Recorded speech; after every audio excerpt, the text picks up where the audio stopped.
I am sure sports. You know me there, I'm coast to coast representing. I mean, I say this is righteous representing for Omar. You don't know, come get the sports over here from near and far. Boy. Me say I am sure sports, one thing me sure about. When me say sure, that me not doubt. Come get your sports, get it over here. Come subscribe, repost and share. I am sure sports, one thing me sure about. When me say sure, that me not doubt. Come get your sports, get it over here. Come subscribe, repost and share. If me not sure, that me not say it. Know who score, that me not say it. Never know no game play, that me not say it. If me never seen a game, me no know who play. For your sports news, better come over here so. For your soccer news, then come over here so. If you don't love sports, still come over here so. For the date done, you are gonna love over here so.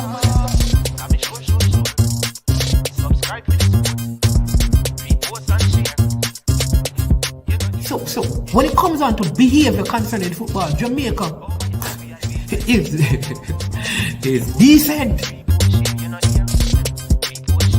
I am sure that if we can get all of these things done, set in place by the end of April, it gives us enough time before the World Cup campaign. Not afraid of no Brazil, no Argentina with these crapper players. We are good enough. Remember to like, subscribe, share. Listen, comment, let me know what your thoughts are.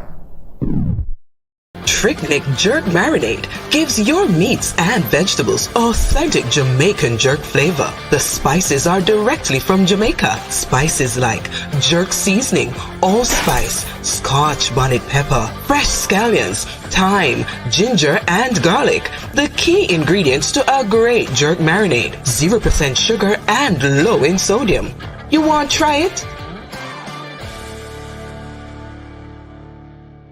Made up of 18 Jamaican herbs and spices, add delicious, bold flavor to your next grilling experience. Flavoring sauce, a marinade, basting, condiment, or topping. Trick Nick Jerk Barbecue Sauce.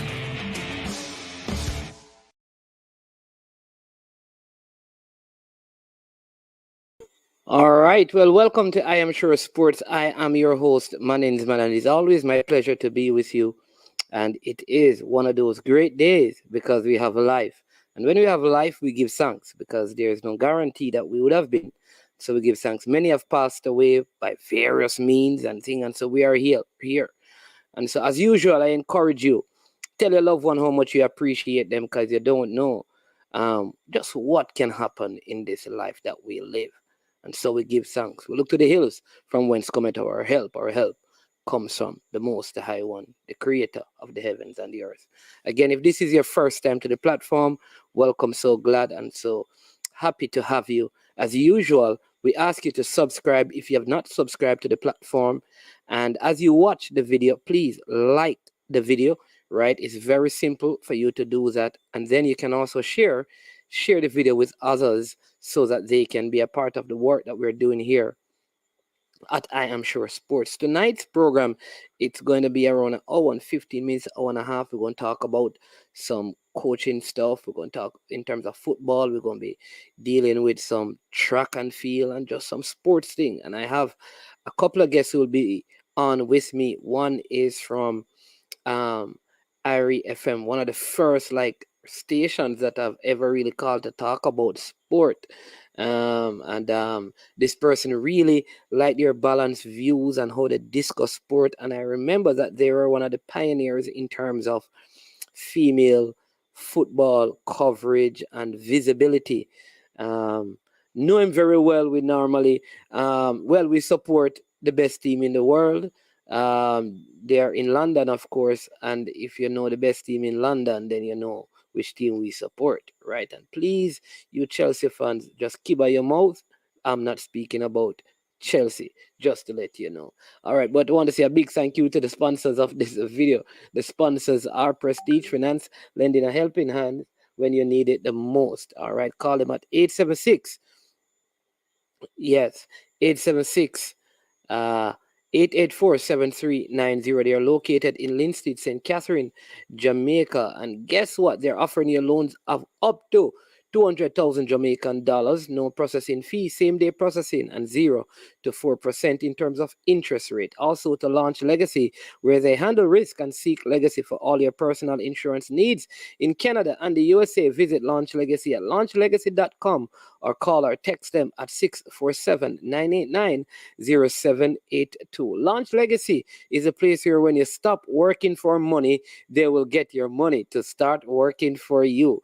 So listen, I want to welcome to the I Am Sure platform, Mr. Robert Williams, the big man from Irie FM.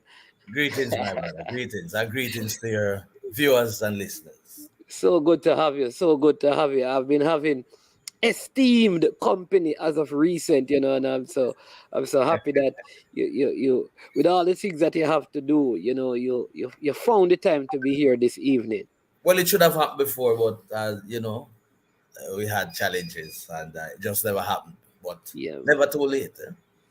Yeah, well, again, good to have you. We're going to talk about some sport because I know you are well rounded. You can talk from them guys over there in Trinidad who just got swept and got swept before and probably gonna get. My good friends. you're very,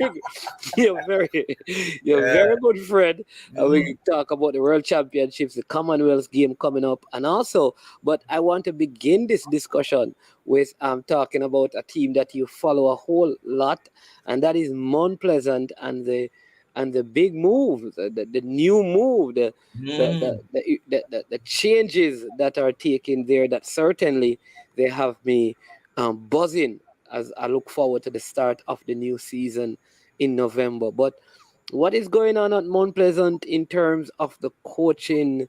I don't know if it is changes or it's addition to the coaching staff or changes to the coaching staff. So what is happening at Mount Pleasant in terms of Coach Theodore Whitmore? See it announced you did the whole presser with him.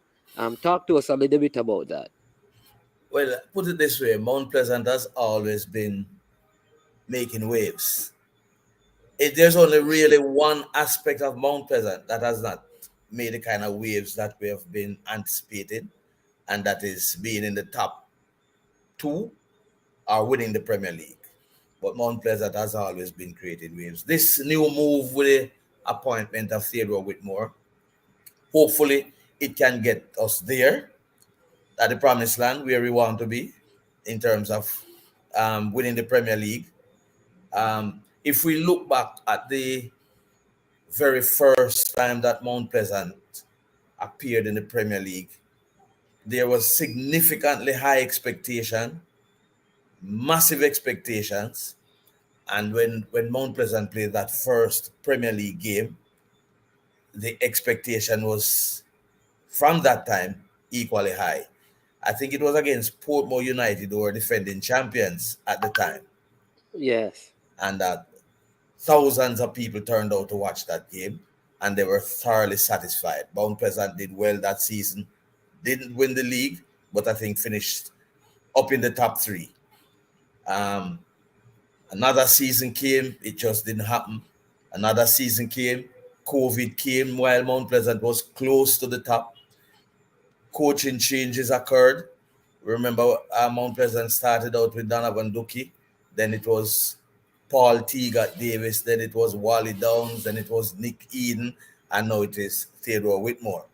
Well, as Whitmore said yesterday, the fact that he is the coach now doesn't mean that everything is going to happen that we have always wanted to happen. Yeah. He did put that in there when we interviewed him yesterday. And I appreciate that, because if the ingredients are not there, it will not happen. And I notice he's calling for committed players. And that, I think, that word commitment comes up again. yes, committed players. You know, that was one of the words that he used with the national team. with the national team. Yes. So, but because what he said, you don't just come and put on Mount Pleasant colors and then that makes you committed. You have to demonstrate the commitment on the field and off the field. And I figured that he will get a lot of things done at Mount Pleasant. Knowing him and how he operates within the national program, I think it's a good fit for Mount Pleasant, and hopefully it will bear the kind of fruit that everyone is expecting. Because there's no doubt about it, Mount Pleasant has created significant waves since they came about, and have a lot of I things would say going. off the field waves predominantly because on Yes, the in field, terms of yeah, expectations, yes, because one of the arguments is that the team is so well resourced that it shouldn't be finishing fifth and sixth and fourth and all those places. It should be finishing in top two from the get go. yeah, So let us hope with this change and what he brings to the table, all the box will be ticked, and it could end or it could culminate with the Jamaica Premier League title. yeah. But one of the things I want to ask, because one of the things that also happened with Mount Pleasant, if you go back from when they got promoted to now, there is a constant coming in, going out, not just of coaches, but also players. Now, with a new coach, I mean, what do you think is the best way to go forward? Is it for the coach to work with these players, or is it that the coach gets some sort of leverage to bring in his quote unquote players and then say, listen, I can work with players in this age group or this kind of player? How does that dynamic work, given that the league is supposed to restart in November and we're in August? One thing I can say coming out of the interview that we had with him yesterday is that he wants to be independent in terms of what he does, in terms of the player selection, and so and no doubt I think he will get that leverage, because as a national coach, he has vast knowledge with regards to the player pool throughout the country. And a lot of players, or the majority of the players in Jamaica, have high regards for Coach Whitmore. And so I think he will have at his disposal all the players in Jamaica who will be available and can accept an invitation from him. And I know that players have been calling him, and he has been doing his Yes, groundwork. yes, He starts training next week, yeah, as he said. So the background work would have already started. So I think he will have the players that he wants who are available to him. yeah. What about this though? Because But I don't cut you, but yeah, yeah, I did ask him as well about overseas players. yes, He would not limit it to overseas or local players, just players who can be committed to the cause and willing to do the work. yeah. All right, because part of it, because there are already players from overseas in the team with the two Guyanese, um, Akil Yes, Clark, yes. and but I think you're expanding that beyond the Caribbean Yeah, to get from the right, right, right. right.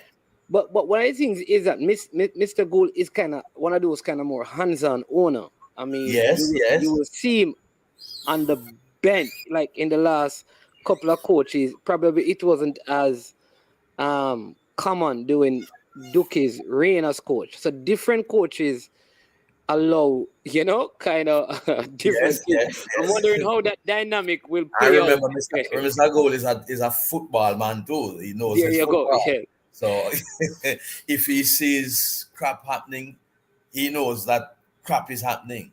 So, yeah, you can't fool him with that. But I think he has high regards for Tapa, and has always admired him. So I think they'll work fine together. yeah. And a lot of people might not know, but Tapa is a very outspoken person when it comes to his football. You and him might be very good friends, but him not friend with you with him football. So It's good to hear that perspective, because people always have this perception, especially the national team, that he mhm. plays his friends. So it's good to hear that that's the thing. But Yes. just take it a little further now. I had an interview with, two interviews recently, one with Mr. Williams and one with Mr. Speed. Mr. Williams want the league to stay at 12 or probably even go further down to 10. Two teams have been promoted. Congratulations to Chapleton Maroons out of Clarendon and Falkland out of Montego Bay. They have been promoted, which makes the league now 14 teams. How do you feel about that? And I know you're at the game. What are your thoughts on these two teams coming into the league? Is it good for the league? I mean, what are your thoughts on the 14 teams and these two teams in particular who have been promoted? All right, let us leave out the two teams promoted for the time being. The league now is at 12. I don't think we have the personnel to run probably more than a 10-team league, you know.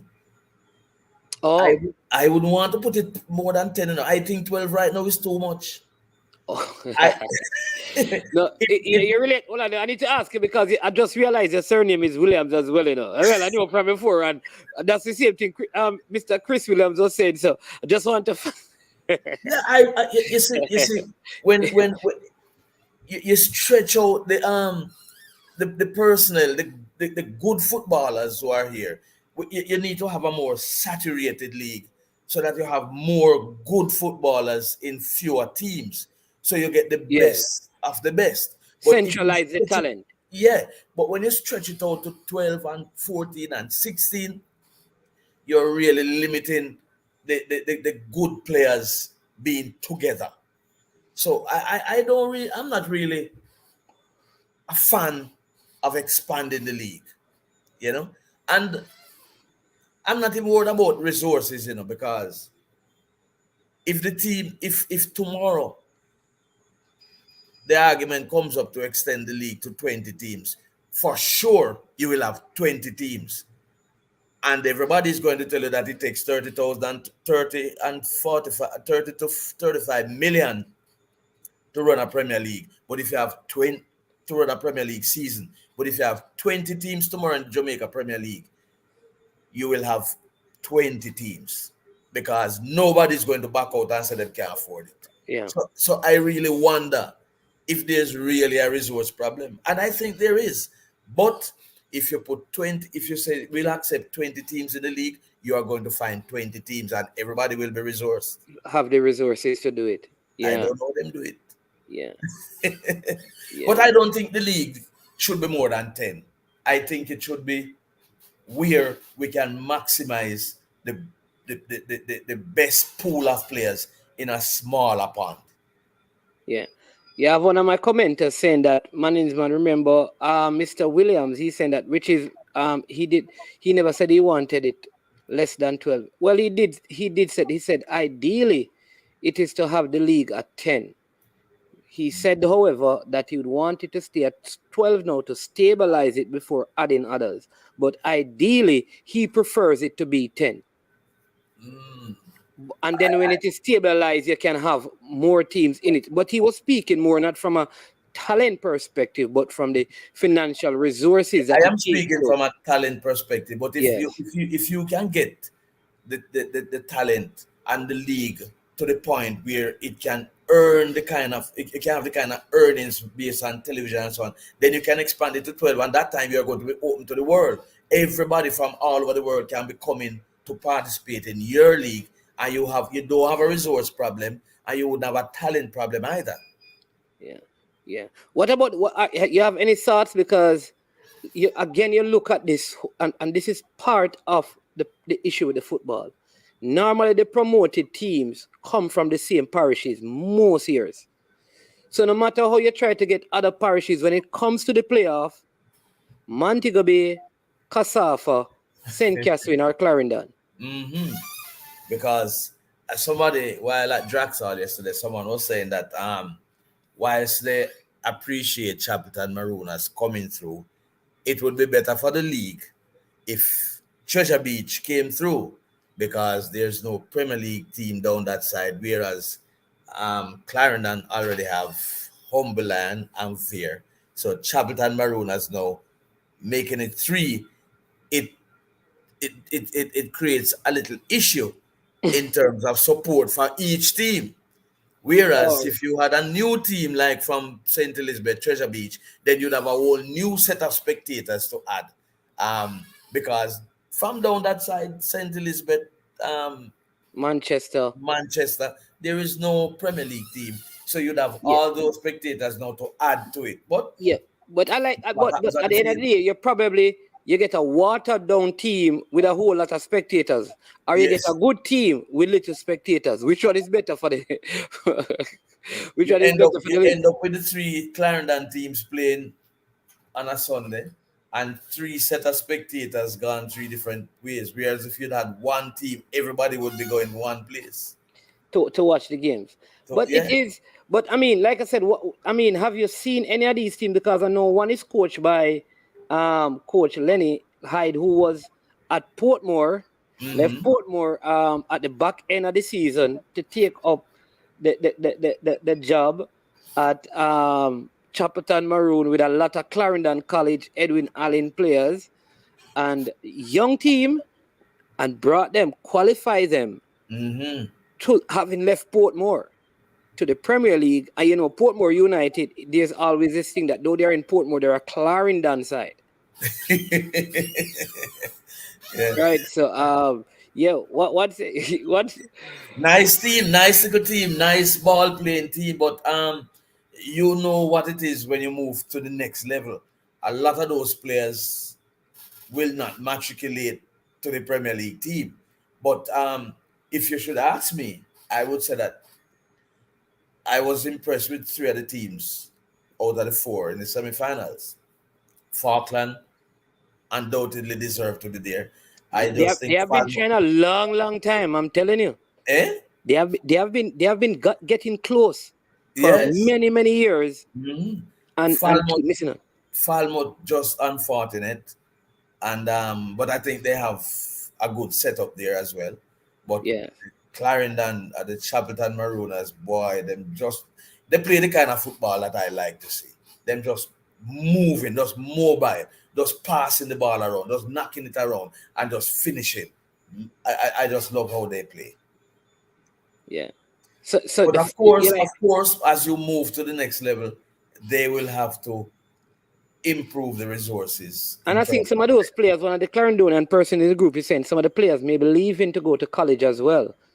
Right. So because a lot of them are schoolboys. Yeah. And isn't the schoolboy, because the Premier League starts in November, and depending on how far you go in schoolboy football, it will be going on.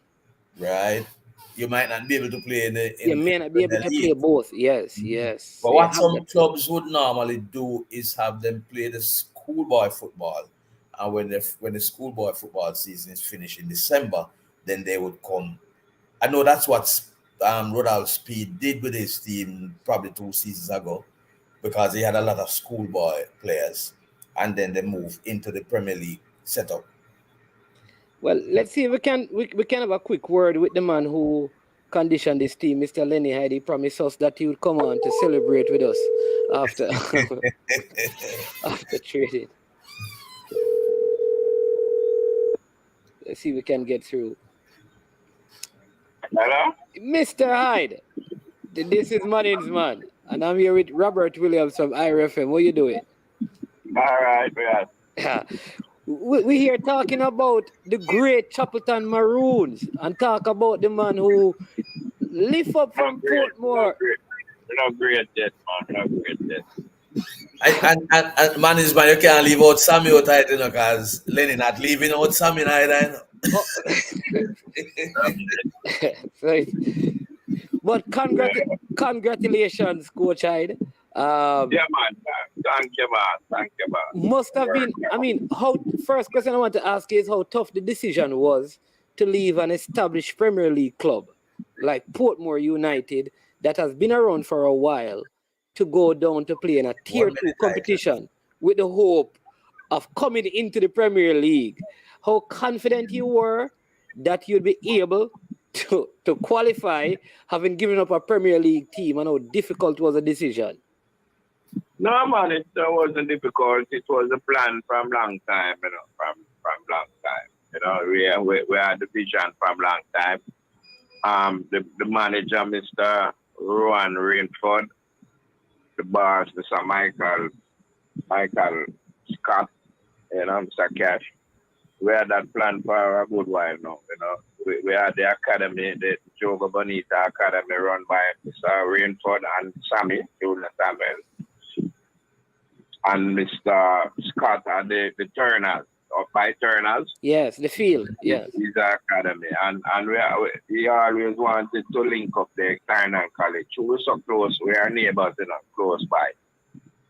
So it was that plan we have to merge all the people involved, Oh, so okay. that was a plan for a good while.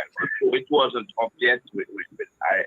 I decided to take up the job at Portmore because that wasn't ready as yet. We were planning for this Tier 2 competition. At one stage, we thought it wouldn't have kept, and it was happened because of the COVID and what was going on. So we made the right decision.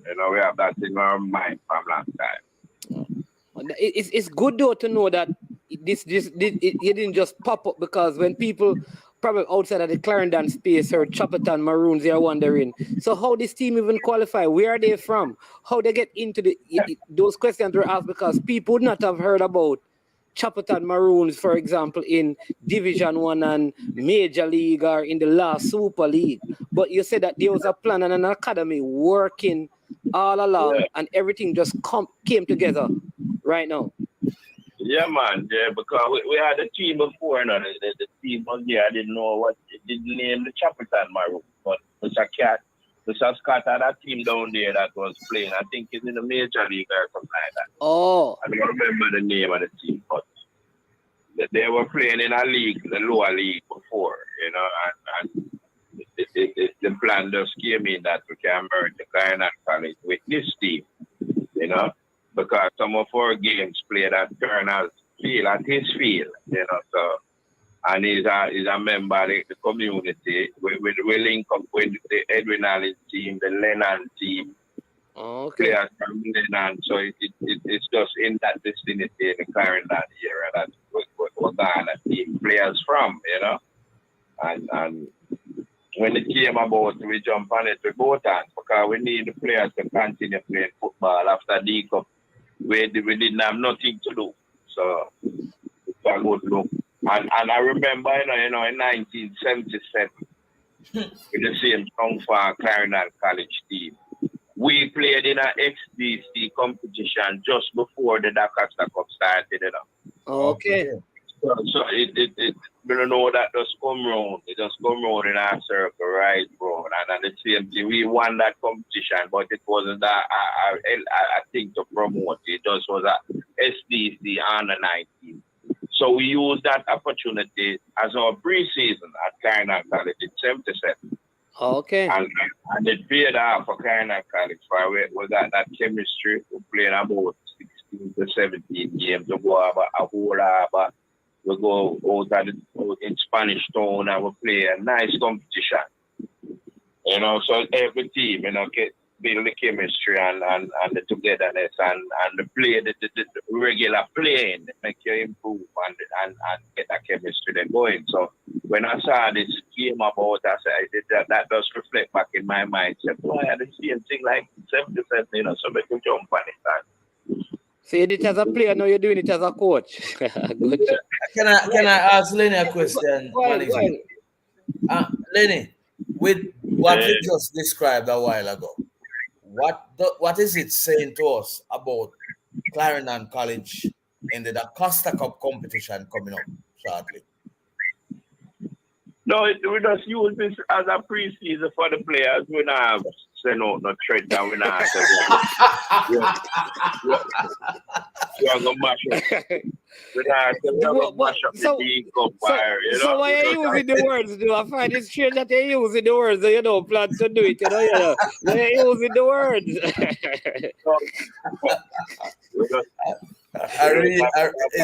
1977 again? That good preparation, like a pre-season training, but But after the D Cup, we'll go right back into the Premier League with the players, you know. Wow. And Robert was asking making an important point before you came on. He was saying that sometimes with like a younger team, when they come into the Premier League, it's like a different animal. Right. So how do you kind of merge keep these players, and then kind of get the experience in the team without pushing out the players who brought up the team, and then they are schoolboys. Some of them probably are probably going to go off to college. We have two of them left already. There you go. Bartley from Kingston College and Akeem from Edwin Allen. They left today. One left on Tuesday and one left. Oh, that's Jamon Barkley. Yeah. And Akeem Thompson from Edwin Allen. Okay, so you will be without two of them for the finals. Yeah, they're going away. They're going to school. So anytime them get them break, they can come in back and play. For the Premier League team.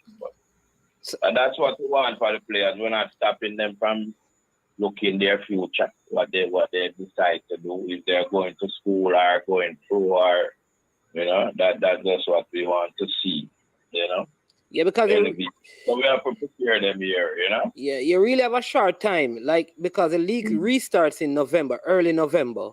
So you have a couple of months to sort of prepare the team. I mean, is the plan listen, let's work with these players because they are good enough to stay in the league? Man, that is the plan. Don't go no further. That is the plan. We're going to keep the plan. I'm getting a lot of calls. Players want to come in, and some big names too. Some players who used to play for Carolina. Okay. And I mentioned the name as yet, but we have some. The team are nice, man. And they understand my system, and most of the players used to play for me, So we're getting some calls, and we have to just sit down with the management and see. Mr. Murray is also involved in it, Oh, okay. Because I was just about to ask you about the management part of it, how you stay. Yeah, man. Mr. Murray, Mr. Scott, Mr. Rainford, the board, where I set up the board official, So, I'm not tricky anything, a big time. We have to go up on it with 8-year-olds, the 7, 6, those kids, and then we have the next generation team, which is at Klein College. That is the under 16 team, the under 14 team, and those who are not in the Chapleton Maroons team that can make the Costa Cup team. We coach them separate from the Chapleton Maroons team. After this, those players will. We have about 14 kind of college players in the Chapleton Maroons. Whoa. So after this now, we're going to camp for the Costa Cup with the rest of players that who weren't a part of the Chapleton Maroons, but are Costa Cup players. We have training session separate for them, Okay. So Tommy I do a great job. They are back him up as the technical director, and the coach, And we are planning to bring in another coach for the Chapleton Maroons team when the Premier League starts. Who's that coach? Who's that coach? Nah, tell you yet, but well, we have to get a goalkeeper coach who helps the team. I can't start his name. Parridge from Waterhouse goalkeeper. Yeah, Parridge. Yeah. Former Waterhouse goalkeeper. From last year, he's at Thailand College. He helped out with our goalkeeper. So okay. He'll be on board also. Okay. The business start. Yeah, man. Yeah. So let me ask you now, how the Falmouth people them feel, man? No, I spoke to Kimani. He was at the game. But a pandemic did mash up that, Because that's where you were, you know. Because this could have been the Falmouth man, them say man is man. That could have been Falmouth, you know. Yeah, man, true, man. We had a good thing going, but the pandemic matched up and Kimani that to leave, you know, he work up to go on. He's doing his movie, so he's out for 2 years and nothing was going on in Falmouth. So by the time them get settled and we had this already, you know, in our plan. So now anything to do with Klein and College, I hit me and deal it first, you know. Yeah, man. Yeah, man. I'm a school and thing, you know. Yeah. And then I know Robert was also talking. I don't know if you want to ask any question, read that about how the team was playing and what you like about them, because I know you're talking about that. Yeah, I was talking about how much the team is a ball playing team. And there's a number 15 on it, man. Reed. Yeah. Well, that's Little Richie. That's Little Richie's son, man. Yeah, Little Richie and Kaim Dixon, the 13. Yes, man. One who scored 2 goals. Exciting, yes, man. Listen to this, Robert. Listen to this. Go ahead. More pleasant. Any amount of money for those 2 players. It's all like them gone then, Lenny. No, they're not for sale. I think bigger than that, right? The dog. Yeah, man. So exciting. But you have Mount Pleasant player down there still, Devante. Hatches, yes, man. Yeah, he's going to play for Klein and College. Okay, yeah, man. Yeah, he's at CC. He does the exams, and he did well, you know. So he's going to shoot for him, so we have it. He's going to be our He never scored that goal yesterday like a defender. No, he love do that, you know. Sometimes you have to run him. That's a big man. You know, but other type of player, you know, what energy, you know. So when the man read me, I love it. Yeah. So it's a work and it can get back in the defensive mode, you know. Yes. No problem. And it was good. And it was good to see Malachi Douglas, who, you know, some of us felt like he should have gotten more time at the under-20 tournament. True. That, you know, so we have him training today. We trained today. Now we have him a run today. Him never fit because he wasn't playing at the under-20 level. So him not in tip-top shape yet. But he played well. He played well in the game yesterday. Yeah. The party. Him not reach up to my standard or more. Much better than that, you know. Well, so, him know too. I worked pretty hard today. I'm playing for so long yesterday. The goal that he scored yesterday, Lenny. Excellent goal. He finished it properly, but that is what I would call a team goal. Yeah, a lot of passes. Yeah. Excellent goal. Yes, man. And that's one team player, man. Yes. You know? Because anytime you see a Klein and College team, a Chapleton Maroons team, you must see some farmer possession, some farmer, you know, plan how you can. You know, when you sit down and watch a TV and you see Liverpool play Man City, you know what's gonna happen. You know how they play. A system, them have a system and them have pattern. You know, and that's how we want our team play. And you have the excitement of Arsenal too. Yeah, man. Yeah. Play. You know who up to score a goal. You play for make the goal score. You know what I mean? Yeah. But what was good about your team yesterday, Lenny? You don't say the winger them pick it up, and when the winger gets more, give the striker will give back the central midfield and it's release the wing back. You know them pattern and everything. That's how we play. What I liked about your team yesterday though was the amount of patience they had, because they went down 2-0. You know? Yeah. They were very patient and then just got the better of Trevor. I always tell them, say, big man, I don't come with no bright idea. Just play the team system. You know, you're down and you start make some long pass and the man a dribble from round it. So I say, no, me not that, then I'll take on half, you know. Wait, play, pass, no bright ideas. So So you have to do a lot of talking to them, you know, to keep them calm. And it seems like you enjoy working with younger players. I always get the feeling like, you know.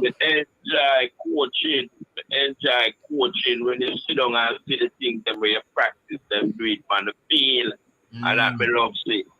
Like if you attack and it entails 4 players, the striker, the winger, the midfield, and the wing back, and you set a pattern for that player. And when you see them put it, everybody up on the same page, we know say, bro, the number 1 can't work now. I will do it. And you see them do it out there on the field and you get the result. And that be love and love see that. Yeah. You can't see the player them things and do the things them where you practice. You know, like 2 team out there and them just play and you don't know what go on. Well, one of the things that you have done now, you have messed up the crowd support down there because all the Clarendon people are not going to support Humble Lion again. I'm there. We have one section up that is there, you know, different shot. Yes, I know. But South Croix is asking, ask Lenny if the style CC play is deliberately done by him and his coaching style. I would suspect so. But go ahead, you can answer that, coach. Is it deliberately done by you how the teams play, Clarendon College in particular? Yes. From I went there in 5 years now, 2015, 2016. The whole system changed. You know, my style, someone to play, and I feel with things this. When them sign and start playing, so under 14, some know the thing, some know my thing, we work, we talk together, we draw out a pattern, and we practice them in a training. So prior to the team at the field, and what the Lenny Hyde team and Sammy team that. And you must have been doing some of this with your friend in the back of your mind then. Of course, man. Man, we started, you know. That's how we used to play when on a chung farm. Yeah. Same 4-3-3, same thing, same movement. So it's in my head back. So me can't coach it. And that's better, you know. All right, coach. I know you are training today. Robert, so Robert, you have any more questions for Lenny? Well, I just want to say again, congratulations on qualifying for the Premier League. Thank you, but you mentioned something. It's a different kettle of fish when we reach there now. Exactly, yes. So that's what I'm going to say now, that when you get up there now, as you say, it's a different kettle of fish. I mean, you've been up there and you've gone to the zenith of it on more than one occasions. You know what the atmosphere up there is, so you're not going anywhere new. Just a team that you've been taking there, that is you. Congrats once again, Lenny. Yeah, man. Thank you, man. Yeah, man. All right, take care. I know you have training today, so you're probably tired and you have training in the morning. So I don't know how you do it, you know, Chapleton, Clarendon College, all them kind of. Yo, we're going to see 3 years straight and we never miss a session. Okay. We travel every day. And sometimes you're coaching teams in Kingston too at the same time. And not only that, you know that you're going to have to watch Jail. So all that will work, and the time is different. Yes. Yeah, he's running on Wednesday. Yeah. Well, it's kind of easier. It's kind of easier now. You just watch the TV because normally you'd have to be heading from the hotel to go to the stadium and all that, and traffic and all that. Yeah.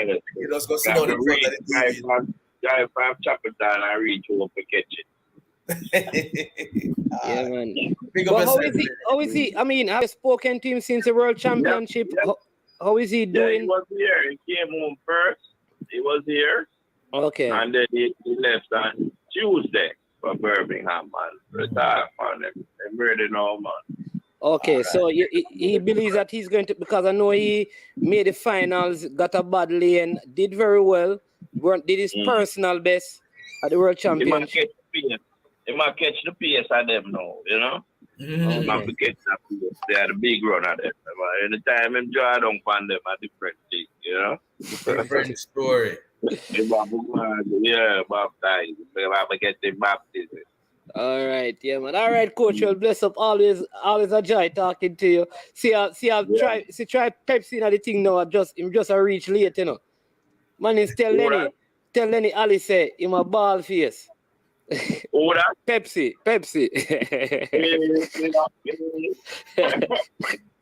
Him say if you tell us say a ball face, you know, I don't. You know what that mean.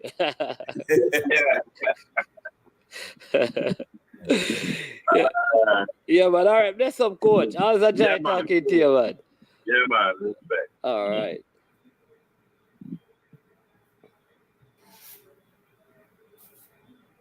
All right, so there you go, coach. Lenny Hyde people from Chapleton Maroons qualifying for the JPL, one of the two additional teams. We go I know that we're supposed to Mr. Galloway is supposed to come on, but before we do that, we haven't heard from you about the World Championships and the Commonwealth Games. Sir Robert, what are your thoughts on Jamaica's performance? Well, I think the Jamaica team did extremely well at the Commonwealth at the World Championships. I mean, we did not necessarily get all the medals that we expected to get, but we did get some that we did not expect to get from my point of. Yes, So we 4 ended by up 4. the 4x4 men. I never really expected them to get Yeah. any. I was in a little way expecting that we'd have gotten something from Johan Blake based on what happened at the national trials. That never materialized. And of course, Hansi Parchment one was a cinch, I would think. That never happened. But I think in a general way, we did very well. And we ended this championships with the 3 fastest women in the world again. Yes. That is true. Gold, And silver, and bronze. third on the team table in Third medals, on the and team second table. on the points table. And the placing stable. And a lot of money to come home with too. Who gets that money? The Over athlete or $100 million. Yeah, is it the athlete who gets the placement money or the J3s for the athletes? No, these are money for the athletes from the World Athletics. Okay. So because I'm wondering if the local federation get the monies for the placement on the points table. No, it's I don't know. I'm not sure if the money comes to the federation or the association and then it goes to the athlete. But I think that the athletes get it directly. I'm not sure, but it is the athletes' money. No, man. So when I run a race and go to the final, I get that money. Yeah, when you finish the right. final. So at the overall championship, USA had 300 and odd points, Jamaica had 100 and odd. So the IAF had a new points tally. I am wondering now if that money, which is different from the placement in the individual races, is given to the federation based on your position. Just like when you go to the World Cup, first place gets money, second place, and the association gets it, which is different from the players' match fee. I knew that they started a new thing. I'm not sure exactly how it goes, but separate and apart from that, when the athletes finish first, second, third, fourth, fifth, sixth, seventh, eighth, those monies are paid directly to the athletes. To the athletes, okay. Well, I said are paid to the athletes. Not sure how direct it is if it goes to the federation, but those monies are for the athletes. That's why when I say the athletes are coming home with over $100 million, that is what the athletes earn. As you know, the winner gets 70,000, second place get 35,000, and it comes right down to the 8th place. I have a big question for you, right? I asked this question a couple nights ago. So say let's use me. I win the 400 meters. 1 year down the road, they find that I use a banned substance. They take back the medal, but I got $70,000. Am I supposed to give it back? Yeah, man, you're required to pay back the money. You get back all it. Remember, you know, if you did break the world record, you know, them take with that too, you know. No, but I already use the money. But you still owe them. You owe them now. That's how you owe them the money, or you just give back the medal? No, man, you have to pay back the money, man. You pay back, you give back everything, including the time you ran. Wow, I didn't know that. Yeah, man, you have to give back the medal itself too. No, I understand the medal. I'm just thinking like them just let the money go. The money is different from the medal. But the money is probably going to be done. And Yeah, use but up it my can be house done and carry them thing there and buy food, man. But although, And give me granny and me although uncle. that money is finished, you still owe it. Because they might tell you that you're going to have to bring back that. And Yeah, fun. But I think we did very well at the games. right. And just the mere fact that we were able to complete that trifecta again, back to back Yes. from the Olympics, I think that was a big moment for me. Yeah. So now we are in the Commonwealth game, track and field action. We also had the athletes going away to the World Junior, right? World Juniors, they left today for the World Juniors. All right. But the Commonwealth game, is there any athlete, and this is a question I've been asking, redemption, that, I mean, based on their World Championship performance, they're in this team to the Commonwealth game and they need to like rebound because for their own sake of how disappointed they probably are with their own performance. Like any of the athletes you think like, yeah, this one need to put on something at the Commonwealth game. Well, usually athletes set their goals, and prior to now, the Commonwealth Games was secondary on athletes' horizon. They never usually warm up to go into the Commonwealth game because that was a nothing. That has changed somewhat over the years, and now athletes are looking forward to the Commonwealth Games. Any athlete that would have fallen short of their objective at the World Championships naturally would want to give us a make good, or give themselves a make good at the Commonwealth Games. For example, Hansel Parchment. Yes. It was a major disappointment for him, and by extension, the fans. And we know what his abilities are, and we know that he was the defending Olympic champion. Yeah. The challenges he had at the Olympics, and then culminated with the gold medal. Yeah, that whole story was a story of the Olympic Games. And then he comes back to the World Championships and is in the blocks now for the. It seemed like the reverse, the most unfortunate thing happened. The worst thing he could think of happened. He couldn't run. So I would think that somebody like him now would be going to the Commonwealth Games and would want to, get back things straight. I'm not sure if Elaine Thompson is gone.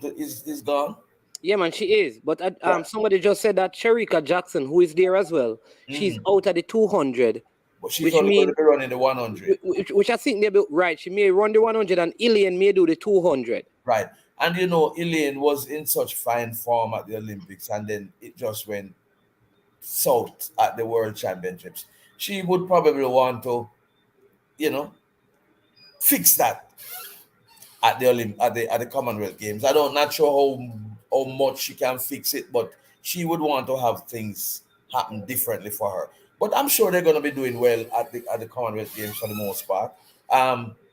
If you talk about medals, that's the only place we expect medals to come from, despite the fact that we are participating in 16 disciplines.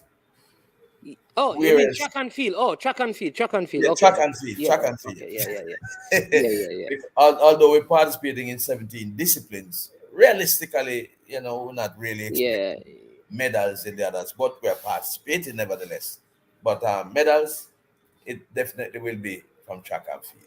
All right, let me take a couple of comments, and then I have one parent whose daughter is set to rebound at the Commonwealth game who's going to speak to us for a little. Okay. Rob Simit says, IAF boy, you want to know, say the money gone and the pocket kind of empty. Talking about the scenario that you mentioned. There's no way. And this next person, respect Stan Cranky, this other person says, man, as I said before, money done. Can't find the medal. Hello. Phone stop working too. You know that.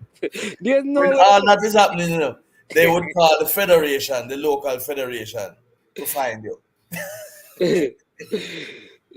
So that is what is happening. But I find it hard to believe that they would be asking back for the money. Because some of the times these bands come 4 or 5 years after. Yes, yes, yes. The money must be can't get back that. Money gone, man. Yeah. Money is in black and steel. Hello. Hello, good night. Good night. Is this Sandra? Yes, it is. Good night, Mr. Phillips. How are you? I am doing wonderful. I also have with me Mr. Robert Williams of Irie FM. Oh, Hi, good night, Sandra. How Mr. are you? Williams. All I'm right. good. Yes. Good to This hear you.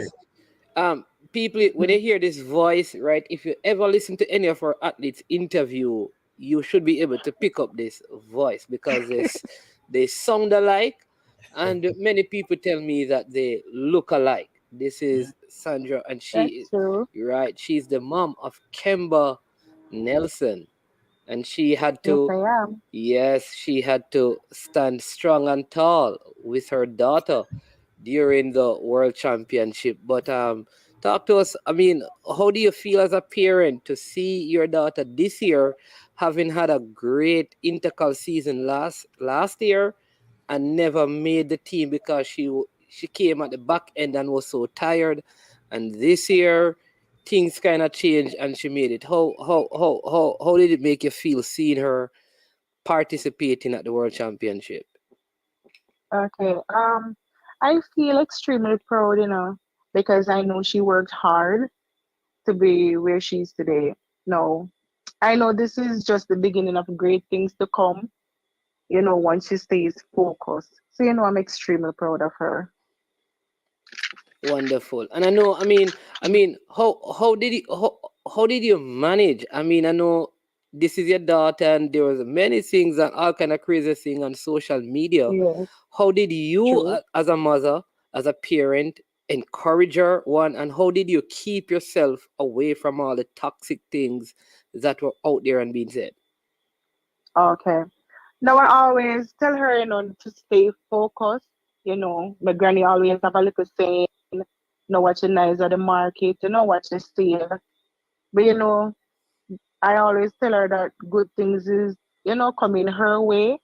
All she need to do is just to continue to do what she's doing. Because I see greatness in her.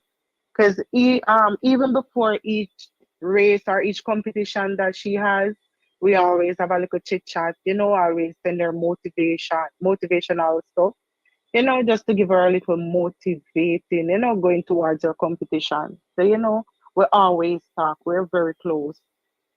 Yeah. You're muted. You're muted, Robert.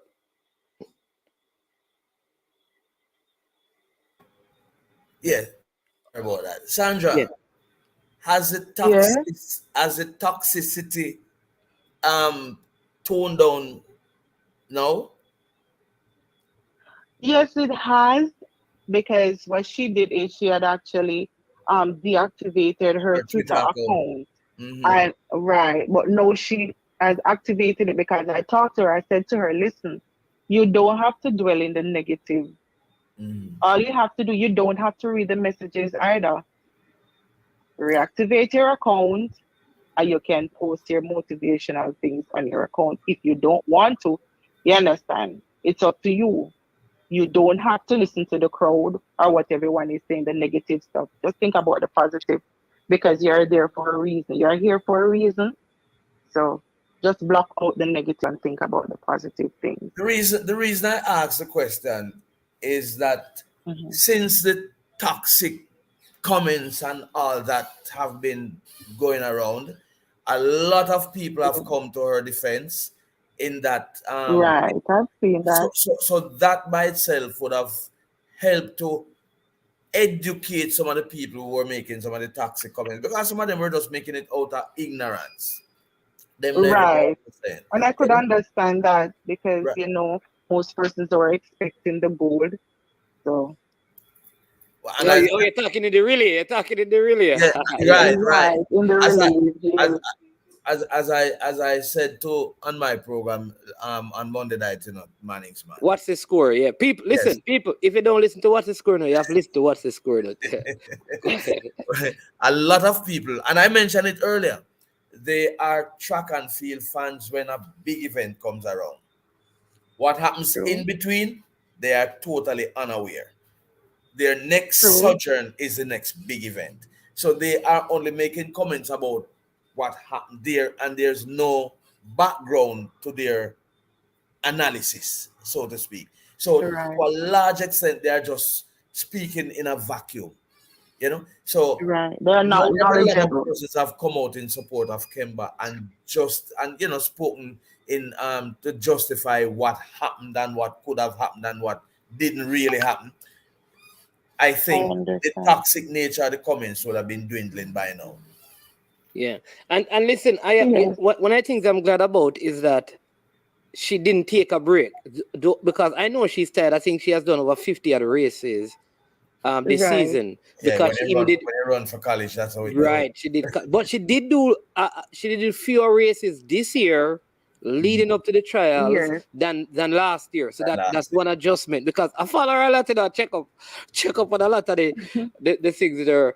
But I'm glad that she has gone to the Commonwealth game because I think if she goes there and she does exceptionally well, some of the same naysayers Oh Lord, man. will You know that's how we are. yes. Them say Yes. Kemba is his best thing since sliced bread. Yes, yes, That's true. yeah. That's how we But are. a lot of the persons in here, I see Rob Simit says, "Big up, Mama. Your daughter will be great, amazing athlete. Thank her for representing us." And Chris Lynch says, You're the welcome. man from Arkansas says, Thank "Mama, you. let Kemba know that she did great after such a long season." And Rob Simit Thank says, you. "Your daughter wasn't given anything. She worked and she earned it." All right, and so there's a lot of Yeah. positive comments. But listen, well, I want when did you do track and field? Well, no, I was a netball player from high school, and Okay, then I yes, I went on to join a club in my area.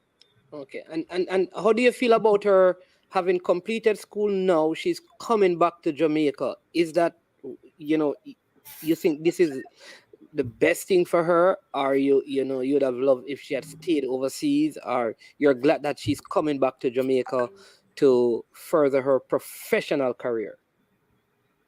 Well, I'm actually glad that she did choose to come back home to train because the climate is somewhat better for her, and she'll be near her family as well for more support. Yes. And she'll be training with Shelly, which is um she and Shelly has She's a that journalist that as well, yeah. relationship bond. Yes, so she will guide her as well as someone who she looks up to. So that's something that's great for her. And you said that she's a journalist? No man, I'm saying no. That's the coach, Walcott. That's what I'm calling man, journalist. Oh, Yes, okay. So she yes, will be with Shelly training and thing closer to the family. That's family. Yes, yes. But she did, and I don't know if a lot of people noticed that she was training with Shelly before she At actually went to MVP. college At MVP. yes, for 3 years while at at MVP. MVP. Mm. One Yeah. day, because I'm a UTech man, I will let people know the reason why she, but not anytime soon. But that is a very interesting story, given how, let me say, track and field has panned out at the World Championship. Yeah. Sound like an interesting story. So like an interesting story. Yeah, because she went to UTech. Yes, and there's a very interesting reason why, she I think she kind of left, but it's good that she's back though. Good that she's back. So Yes. yeah, so we're expecting her to medal again, and I mean the good thing is that this is her first global championship for the country, Yes. at the senior level, and she has a silver medal. I mean, you can't have it any better than that. You And understand she me? get money too, because some people get medal without any money too. Yeah, oh, right. Oh, listen, you never tell us about that. You see, you laugh. You see, the best you lost. Pocket nice now. Thank you Yeah, for bringing Yeah, that. she worked hard, She worked hard and she trained hard. So, how it is. Yeah, Listen, man. Miss Sandra, So you that's don't a little reach. pocket money for the motivation. Pocket money. You see the rich people talk. Them no come on. A pocket money. No, remember that money they have to share up, so it's not tall like the others. And about 6 of them have to share Oh that. my God. Oh, the really money. Yeah, Yeah, 6 they or have to 8 of share. them. Because it's 8. Is 8 person run it? Remember, no. Yeah, it's No, man, 7 persons because 3 of the It's persons. 7. 7 in seven. total. And then, Because they made 3 changes. Right, so the money have to share for 7 people. Yeah. Okay. So, yeah. But But you one know, thing going on, Sandra, what happens on the track in the final is not, it don't start and stop there. The work have to be done before. So, I mean, that's true. it just doesn't happen like that. The work is already Yeah. put in, and then on the Yeah. final, you reap the rewards. yeah. Yeah, man. Yeah, man. So, That's true. yeah, man. Listen, what would you tell other parents who have kids doing track and field? And I'm telling you, I come on social media, and I don't do the also my time I come on the comment section and I say good evening, and man start cuss me already, I'm telling you, in this, I mean, I just need to come on and say, welcome to I Am Sure Sports. This is Manning's man. Hey, idiot boy, Manning's man. Hey, so, I mean, what would you say to parents or the athlete who is listening to you now, in terms of managing what kind of, managing how they deal with things on social media, as they represent the country, but more so represent themselves? Okay. Well, I would actually tell them not to pay attention to what persons are saying because, as I said before, you're not to watch and not watch the nice or what the market as what they say. Well, other persons are saying or what people is saying. Once you know you have the gift, you just work on it. Persons will say negative things. All you have to do is just work towards your goal. Set a goal and work towards it. Because me sitting down here never know that Kemba would represent Jamaica on that big stage. Mhm. Because remember, she went to Mount Alvernia. She didn't go to a school that was track oriented. Traditional Yeah. track and But field. yeah, right. But when she was in grade 7, she said that she wanted to be a professional athlete. Everyone in the class said that they wanted to be a lawyer, doctor, nurse. They wanted to be a politician, whatever. But she said that she wanted to be a professional athlete. And you have persons looking at her like, why a professional athlete? And look at them now, congratulating her because they didn't believe, but she believed in herself. So you have to believe in yourself. Yeah. I mean, I remember watching her in champs representing Mount Alvernia. Yeah, it's kind of amazing sometimes how champs work. It's not sometimes it's not the athletes who win the gold medal that makes it into the top spot in terms of professional. True. There's a picture of Anisha McCloughlin defeating Shelley and Fraser Price at champ. Yes. That picture has been making the rounds. Yes, I see that picture as well. Yes. And I'm sure that Kemba would have lost some races at champs to some athletes who are not there. So we give some. Lots of races. Yes. Yes. Listen, but I mean, thank you for being a good mother and for supporting your daughter, Thank you. and especially standing up for her in the heights of the criticism. And I mean, just let her know that, listen, if you don't want to be criticized, be nothing, do nothing, say nothing. You understand me? True. And the truth is, even when you do nothing, people are going to say, imagine you can't find something to do. Yeah. So no matter what you do in this life, you you're can't going run away from that. Yeah, man. But let her know that they are more for her than they are against her. And she's my True. she's from last year, me a television on the team and they've never done listen. But finally. And of course, the same people who are cussing her, those same persons will be cheering her on later on. I know. Undoubtedly. I know. Hey, man, thank you so much. Thank you so much for sharing a part of your night. Next time though, you have to show. Thank you for having me. Yeah, the people need to see the face, because if the voice is so wow beautiful, I mean, they're just saying, can you imagine when they look at Kemba, they're saying that, oh geez, we need to see your mother. So next time we need to show your face. Well, next time I'll be sure I'll dolled up for you. All right, there you go.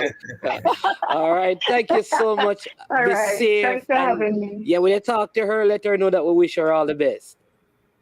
Oh, thanks. I will. All right then. Bye bye. All right, night, Sandra.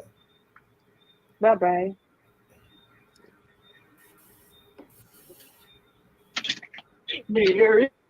All right, so there you go, people. So sir, listen, good show. I mean, people have you have a lot of fans. You know, I didn't know that you have so many fans on social media, and I don't see you on social media. That's kind of funny, you know. Oh, Sandra. No, you. Yeah, man, I am on it, you know, but I don't really indulge too much. But I see everything, I read and so on, but I don't really. I'm not the type of guy who's there putting up everything, but I'm there. You know this man, right? You know him? Yes, man. You see the question he's asking you. Yeah. So, Everyone is around, man. Everyone is at Mellow FM, man. Yeah. Tune into Mellow FM, you'll hear Evan hear it, man.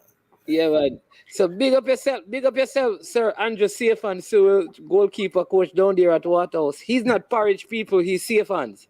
All right, this is not the man Lenny Hyde was talking about. Like Porridge. This is not the man Lenny Hyde was talking about when he said Porridge. This one is Safans. I think, yeah, man. But looking forward, like I said, I'm looking forward to Megan Tapper as well at the World Championship. I kind of felt like coming out of the Olympics, having her bronze, not even making it to the final. You could tell that she was disappointed in her interview. I'm not sure that she will medal. I think, well, Brittany Anderson is not there. Danielle Williams is there. So she should be in and around the medal. If the Nigerian, because Nigeria is a part of the Commonwealth, so if the Nigerian is not there, then maybe she can medal. What happened though, man, to a large extent, people are disappointed in not getting medals. Yes, but and that is a major aspect of like a world championship. But when a person like Megan Tapper competes and makes it to the semi-final, does a personal best in the semi-final and don't reach the final, it is kind of bittersweet because you would really have run as the fastest you have ever run in your life. Yeah. And you don't make the final. But it is not, but you do a personal best. But it's not about a personal best now, it's about medals. So it's kind of bittersweet. But you can't tell me say me never do well because me run the fastest me ever run. Yeah, and also when you look at it, the times that beat, sometimes you have to look at that. Like it's just like if you're in a football competition and the team that defeats you goes on and win the tournament. Remember in her semi-final, the girl from the USA who won did a personal best, and the girl that came second is a national record. Granted, Yeah. You can't even say granted that because Bahamas have good pedigree. So the girl from the Bahamas who was second did a national record. Megan did a personal best, finished third, but was just out of the final. Yeah. Let's hope she can, get it together again and produce the goods at the Commonwealth Games. All right, we have 17 minutes to go, and we're going to just end off on some football. No, we don't have any coach for the female team. We don't have any coach for the male senior team. Well, I would think. And on top of that, for the male team, we have 4 games coming up, and we don't have any coach yet. And for the female team, there's a FIFA window coming up. But we have a coach, man. We have a coach. Yeah. Because naturally, if we don't have a head coach, you have an assistant coach who would step into that breach and just carry through. So remember, we still have a national. I thought all the contracts ended. I'm not sure, but I think we have Meron Garden would be the I man think stepping all up. the contracts ended at the same time. Oh. Well, if So that is the case, you'd have to appoint somebody for that game. But in terms of on the girl side, I'm not surprised that there is no coach at this time. I remember hearing an interview with Lauren, and the president was talking also at the dinner before they came back, and they made it sound as if it was just a seamless transition. I don't think it would just be a seamless transition, because if I accepted a contract to coach the team to qualify for the World Cup, when I get them there, that same contract will not work, because It's more I have money. got the World Cup now. Yes, So we go yes, and yes. sit down and talk. It's not just necessarily the money, but what I want, because I want to go to the World Cup and look good too, so that my stock increase further. So Yeah. So naturally they will be what you're changing. suggesting then is that what a coach would have accepted before qualifying changes Must. after qualification. Yes. Yeah, man. The goalpost man move now, Because you have taken this team to the World Cup now, and you are going to the World Cup now. So the fact that you are going to the World Cup now, that brings on added value. But it sounds like the JFF, because maybe it would have been wiser for the JFF to have a contract before the World Cup. At the end of the World Cup period. As a coach, I would not accept that. So that when you win, you don't have to renegotiate a higher contract when you qualify. Yeah. Okay, that's an interesting way to look at it, because I never even saw it from that perspective, that now that the team has qualified, you're in the World Cup. I mean, if I were getting $10 to bring them there, yeah. That is true. That makes a lot of sense, because if I was taking $10 to get them to the World Cup, I get them to the World Cup. No, you can't want to give me the same 10. I'm not going to accept the same 10. Plus, I am going to be generating significantly more money for you now. Because just imagine, you're going to be playing, teams are going to want to play you now, heading to the World Cup too, Yeah, but this is what I'm saying, though, because there's a window in September, So shouldn't the coach be appointed, or is it like something? Because I'm thinking that they need to look at other players. Because there are still a couple of spaces in the team I think needs to be plugged. I think we have some issues. And there are players out there who want to come in too. And there are players who wants to play for the team. So I always say to myself, what if Khadija Shaw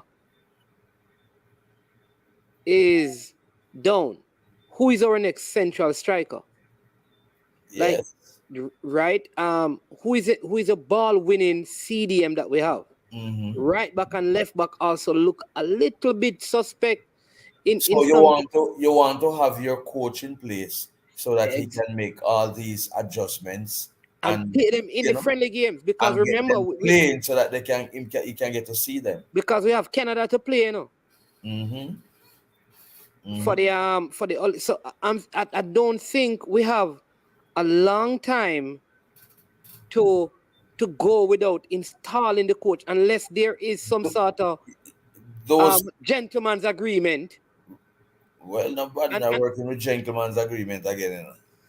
I have to document it. But it is that time now when I think these things should be falling into place. Yeah. Yeah, but we're in August, That the point I'm making is that we're basically in August. Yeah, and the World Cup is next year. Yeah, but the window 11 months away. The windows though start in one window for the female is in September. You can play some games. Yes, that's what I'm thinking. I see someone is saying that, and this is if you sign the contract before you qualify, that you should have in that contract some sort of incentive. Yes. Meaning if you qualify, this is going to move from 3x and so on and so forth. Well, that could work too, But the fact that we are where we are now means that was not where we were at the time when that contract was being put together. So they have to put together a contract now. And the sooner, the better. Yeah, listen. I mean, you're very balanced in your view. I'm going to take this comment. This person is saying JFF never believed in the team to qualify. Hence, them give the coach a contract up until the qualifiers. It is not only about the JFF. It's two parties that do the contract. So the coach accepted the contract. The JFF gave him a contract and he accepted it. Yeah. So it can't be the JFF alone. Listen, the JFF, I mean, on these platforms, right across, it's like these platforms are the beat the JFF platforms. I can tell you that there's not the traditional media. I think is more, but man is more man. conservative. Yeah, man is man. You see, when it comes to the JFF and things like government, some people just beat them, just close their eyes and beat them. Because guess what? There is nobody really to answer. And sometimes they get beaten for all that them never really supposed to get beaten for. But just to beat them, then get beaten. That's how it is. And if the JFF puts itself in a position where they're culpable, them going to get double beaten. So if them right, them wrong. And if them wrong, them wrong. To a large extent. Yeah. All right. And I'm going to ask you one other question, because one of the biggest issue, the persons in these spaces, because the difference with like these platforms and like with radio station, a lot of the news report, like sports report, people don't get to call in and ask questions, except when you have What's the Score people on Irie FM.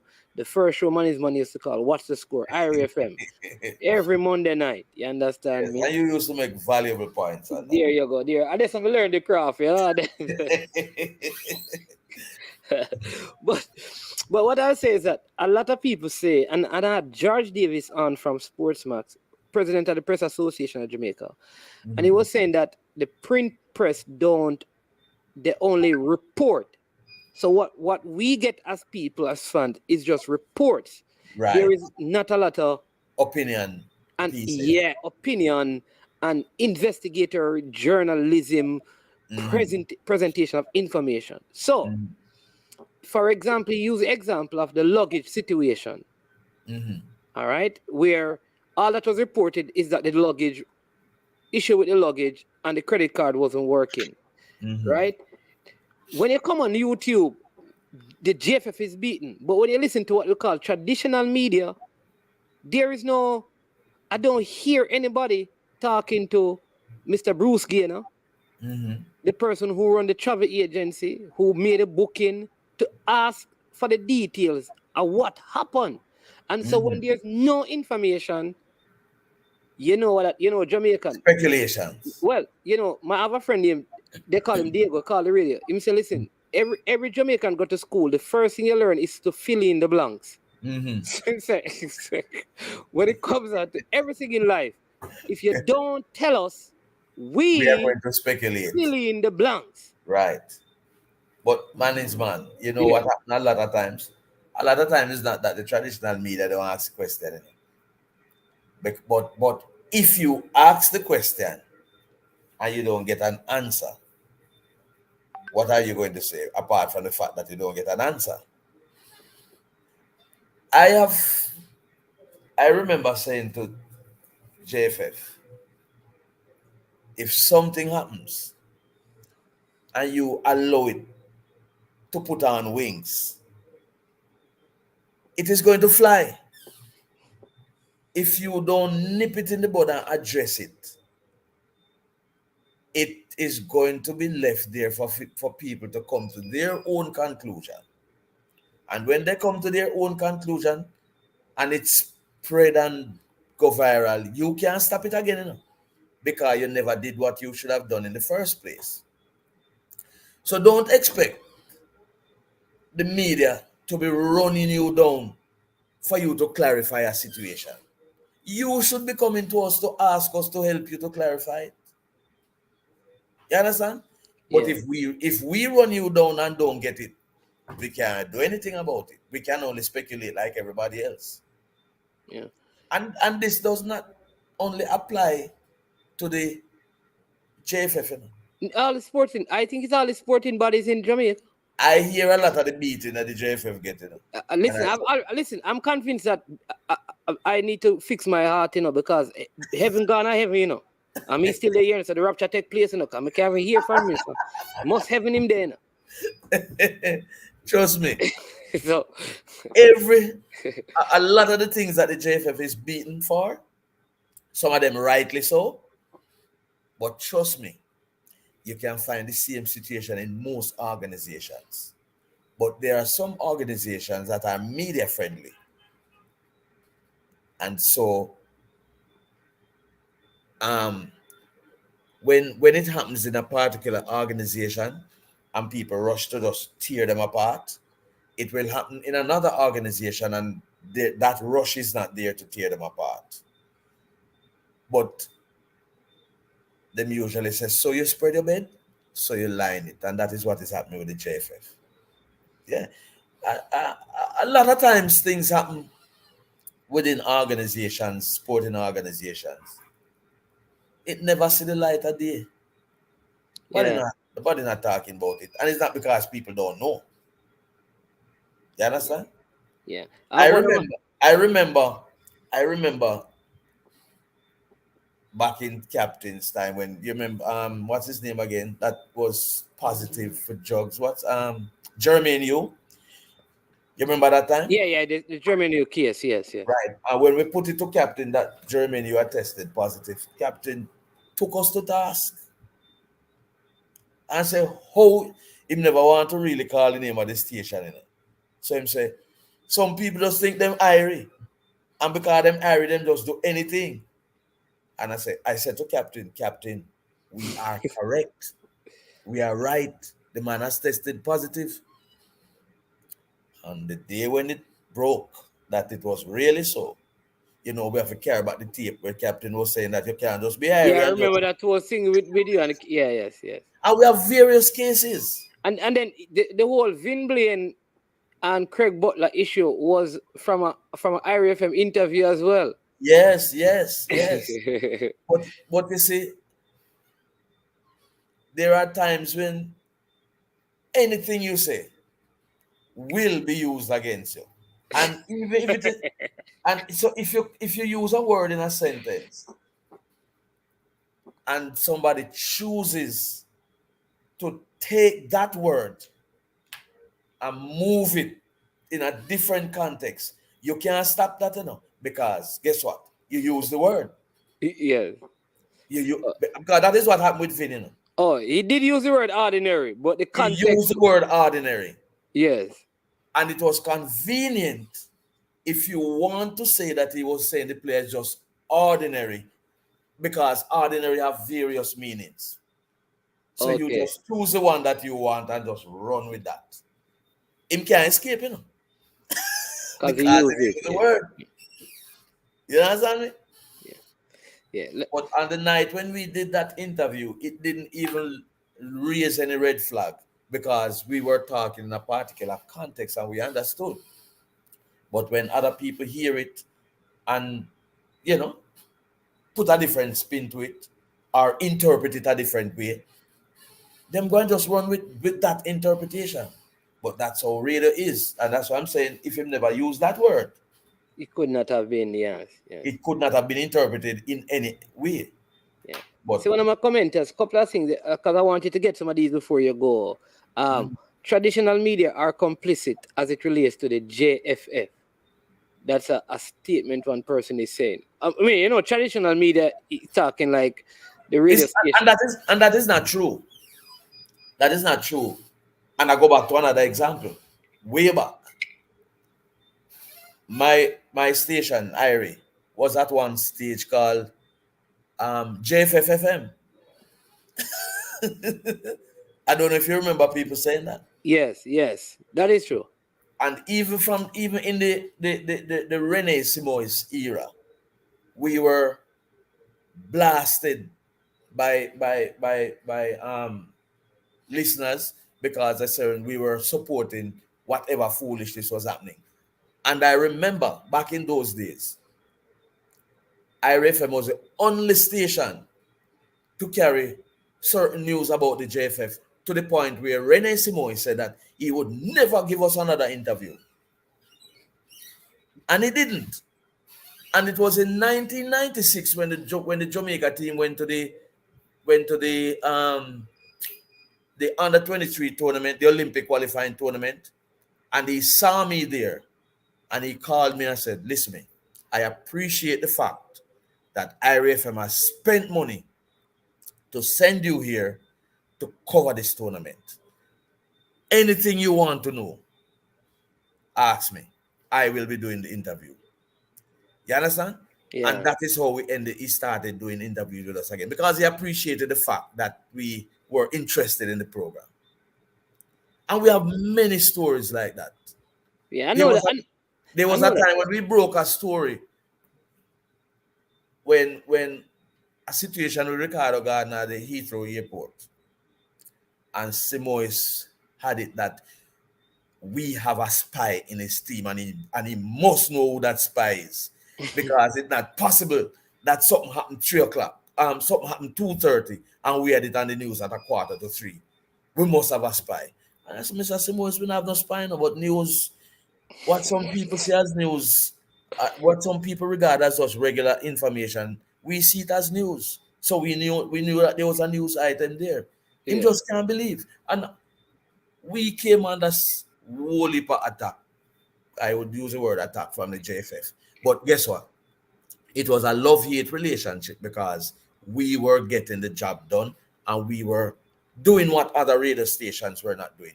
In 2020, when Jamaica qualified for the Under-20 World Cup, I was in Victoria. 2020? Not 20. 2001. Like Yeah. When the Jamaica team qualified for the Under-20 World Cup, I was in Victoria, Canada with the team. And a friend of somebody else at another radio station, the moment the match finished, went to the coach, dialed the station and gave the coach the phone. And I went there and said, "Coach," and just looked at him, and the coach said, No, I can't do this interview. These people have invested in the team and are here in Victoria, Canada. I must do the first interview with them. Yeah. All right. So I'm going to get to you're making some good point, because this person, we have a person in this. So we have some very strange characters. Big up Peso, the man from Reno. Bert from 5 says JFF getting beaten don't really matter to them. Them eating while people beating up them gum. Craig says, "Man, I don't like the word beaten. They are being held accountable." So he's saying that they're held accountable, like anybody. Right. On Outer East is asking if they still have the sports program. Just tell them about the program and the app and the station and whatever. Yeah. So for those who don't, and the time. Irie FM WASI scores at 9 to 11 every Monday night. Well, this Monday night coming, we won't have a program because it's a public holiday. But from 9 to 11 every Monday night, man. Enough niceness, man. Enough niceness, man. I mean, you can't miss that program like that, man. And remember, we soon have our app back up and running, so you can, but you can call us on WhatsApp too if you don't call us on the regular phone line. WhatsApp is, everybody have WhatsApp. You can call us on WhatsApp too. We take your voice notes on WhatsApp. So if you don't want to call us, you can just send us a voice note. We play it. Yeah, man. All right. So Cranky, Stan Cranky, this is an Arsenal man, so might ask him too much question, man, we are talking about now that is in all of our history. Mm-hmm. So he's saying that a lot of the references that you make, they are in the past. He says YouTubers are 100 times better in holding the JFF accountable than traditional media. It's not disputable. Listen, me, that is a mistake a lot of people make. It's like they want to say history is irrelevant. It is not irrelevant, because some of the things that I am talking about now could be happening today. Yeah. And the truth is a lot of the things that Irie FM in particular did as a media host with with women's football, why it is the way today still. So Exactly. it is, yeah. Exactly. So we can't forget that. And, Yeah. and a lot of the things that you're saying that you two, as I wanted the time better and hold the JFF accountable. If the information don't reach you, you can't do nothing about it. Your information must get to you. There are more access now in terms of getting information, and there are more access now as well in getting misinformation too. And sometimes I hear some people, a man is man, saying some things and I will just shake my head and say, boy, how misinformed they are. Because it's not so. But some people just go with the narrative because it's easy to set you on a line to a particular narrative, and you just put it there and leave you last. But I agree that more people are making an effort to make the JFF accountable now, but a lot of it is in a particular context. What I will say though is that I'd love to see how Captain Burrell would operate in this context with so much YouTube channels. Me tell you, man.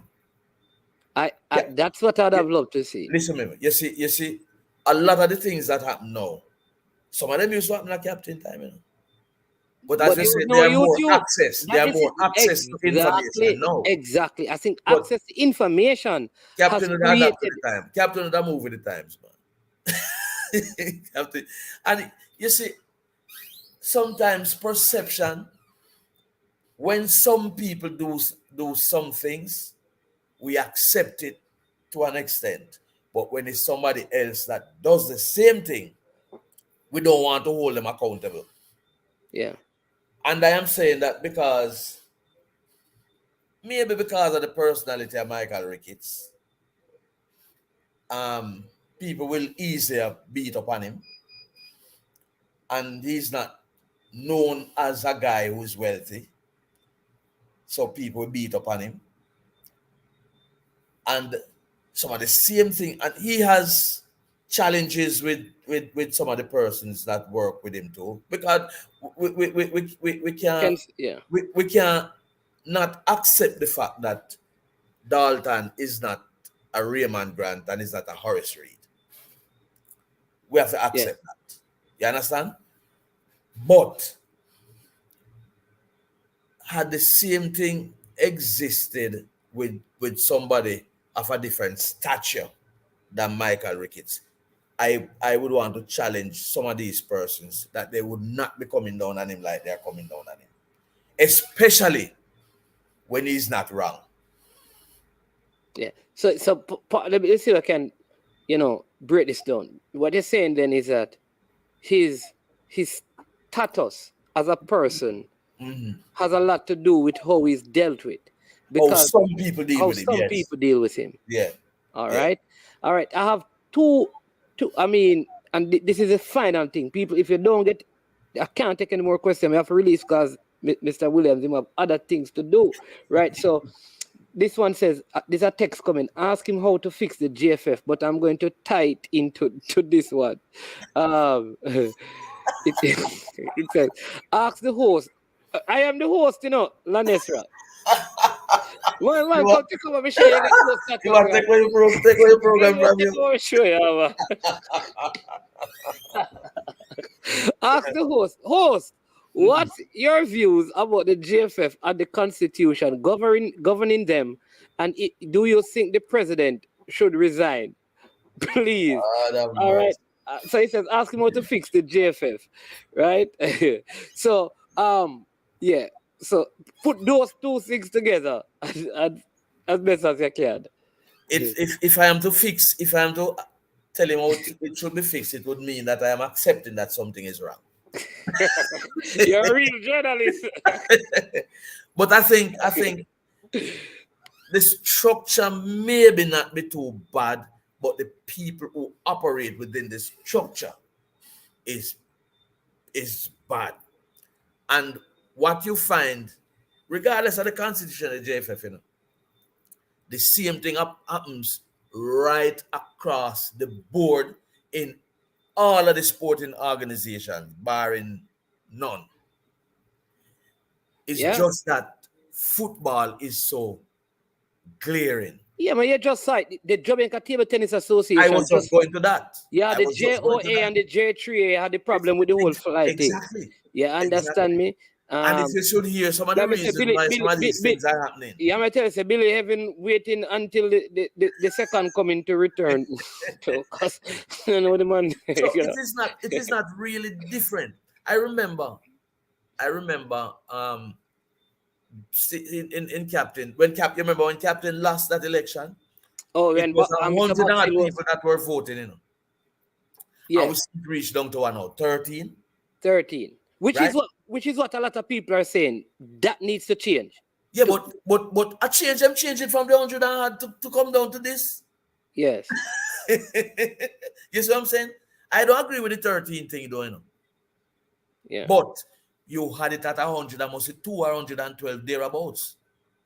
And it never does. But how one person just go in and change an entire policy that significantly from 100 and odd? Remember, they come down to about 33 or 30 something one at a time, you know. Then it come down to must about 18 or thereabouts. And now it go down to 13. It's not a one person thing. It's a system. It's a system. So you have to fix the system then? You have to fix the system. Okay, so it's not no, just tell people. Me, you tell me no. If you're not willing to go into the trenches and fix the system from the local parish associations, the local club system going up to the parish associations, what do you think it's going to fix? Well, that's what everybody keep on saying that because, like, we can talk about the president, Mr. Beckford, my friend. Listen, from me then a Santana, I'm a president. No, I know when he was general secretary. And So a very good one too. No, there you go. But what the point is, it is the same. Thank you very much. Yeah. And if you call an election tomorrow, remember about 3 or 4 times they try to get Danny out. You know? Yeah, he's going to win. He's going to win because the affiliates are going to vote for him, and he's going to win. Then if that happen in this, if that keep happening in every parish, that's what I'm saying. If that happen in every parish, then we'll always have the same leaders. Exactly. Sometimes some will fall out of grace with the big JFF, you know. But before you know it, them come right back in and everybody nice and dandy again. So you believe that you have to go down to the parish association and the club systems and begin to change it from there all the way up to the top. Yeah, and that can happen overnight. That going to take you at least 3 or 4 cycles for it to happen. Unless people just decide to listen to me. We have to fix it and we're going to fix it regardless. But some people don't want to lose what they have either. Some people just want the power, you know. Yeah. That's it. I see one of the beef a lot of people have with the system is the argument about trips and people getting trips. It's the same thing in all of the organization then. It's not different. Not different. It's just that some of them, nobody won't call them out. Maybe what needs to happen then, though, Mr. Williams, is this is where traditional media need to begin to highlight some of those things. But because you know what my solution is? So let me give you an example now. Yeah. Let me give you an example now. Like we said, the JO and the J3s are at loggerheads. And I know that it has to do with people wanting to get accreditation for go Oregon or for go Commonwealth Games to get them friend. You think me can come on the radio and say that make that happen? And me not have the proof? Because I not go have it, you know. But the argument go round and go on, so we know it happened. But you're going to have to go prove it if you come on the radio with it. Okay, I see what you mean. Okay, and I, probably that's where the vloggers can. Traditional media people have whole heap of information, you know, but you can't come on the air and say that president they did do so and so without having substantive. You don't have the proof. Yes. Okay, I see. So maybe that is the issue with traditional media. They have information, but they don't have the supporting Right. document I remember this. When you put your head out there on the limb, are you alone out there? No? I remember a journalist saying something about a top athlete already, you know. Top athlete, you know. Say the athlete say ABC. If you put my neck on the block, the athlete said it. You know, the man lose him work because him couldn't prove it. Him lose him job. And you want to him get a next job. And somebody who really admired this athlete and said the athlete couldn't say that. Go to the next boss and tell him, say, that man say so and so, say this, you know. And you get blacklisted. You know him losing work again. Oh, whoa. So it is that's a good point for people to understand with traditional media. You must have your proof in your pocket. So that I right. You know my solution though. Before you go to your solution, I remember interviewing a coach, a football coach, and him a leak out on the JFF, you know. And when we put this story on the radio, the man said never say so. Man call me back and say never say so. He come on the radio, you know. And me say okay. And me just play the tape, make him hear. You know, so him not listen to the whole tape though. Him hang up. You understand? Because him know say him was going to come under pressure for what him say. Him man say, oh, if you just, we go put that on the radio. So then you say it, brother, and you say. He said, no, never that he said. Yeah. What Stan Cranky said, I don't think it is that easy, Stan Cranky. He said that people use words like allegedly to circumvent some of these litigation arguments. Yeah. Go on, allege. Big up, Neo. Yeah, man. Neo, Sovereign Laws and Insight on the Rock. This is the official YouTube lawyer, you know. I give us the legal. It's actually an attorney, you know, that gives us legal advice on the platform. Okay. You know. So big up yourself. You say up on the rock, you know. But here's my solution, and I've been proposing this, that the Ministry of Sport should have a body that creates documentation for the governance of sporting bodies and those who sit on those bodies. In other words, the Ministry of Sport should have recommendation for sitting as the president of the J3A, the JOA, SDF, JFF. Like you have to meet some minimum standards, certain level, because all of these things tie under the Ministry of Sport, the Cycling Federation, whatever it is. And maybe from that governance area, it will help to better manage how the appointments in the parishes are. Because like I said, me and Mr. Beckford are friends. I know Everton Tomlinson, but some of these people have been there for so long. Maybe the government need to say, listen, when it comes on to sporting bodies governance, no one can serve in any parish or at the national level for more than 6 years. You're going to have a problem because there are some world governing bodies who will not accept any government interference. So, and for example, football. Government can have no place. I remember, you know, but the you have government some give them countries. subventures, though. This is the issue. Yeah, man. But government now, remember, you have some countries who like the sports minister will intervene and put in a body. You know, like FIFA wouldn't recognize that, so you can't get nothing from FIFA, and government will always not have enough to give you. So you have a problem there. So I need to find out how I can work with FIFA, because are you saying that I could not? That like the Ministry of Sports couldn't say that all our sporting bodies, for you to sit there, all our sporting bodies, from jocks to cricket, all our sporting bodies, the term limit is like the electoral process. If the Prime Minister can't sit more than 2 terms, none of these bodies can serve more than 2 terms. Like I'm saying, couldn't that be a policy that governs sport, which is not really government interference per se? But probably that could work, you know, management. But you're the challenge I have. Them have the same problem too.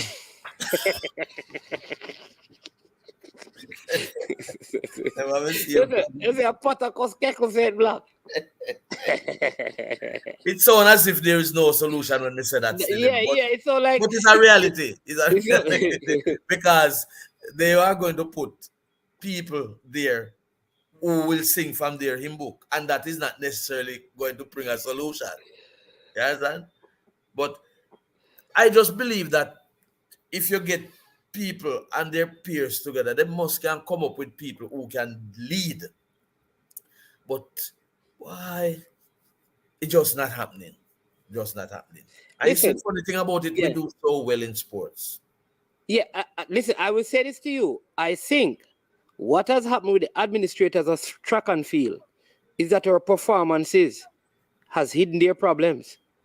That's one of the things I appreciate. Well said. Well said. You understand me? Man.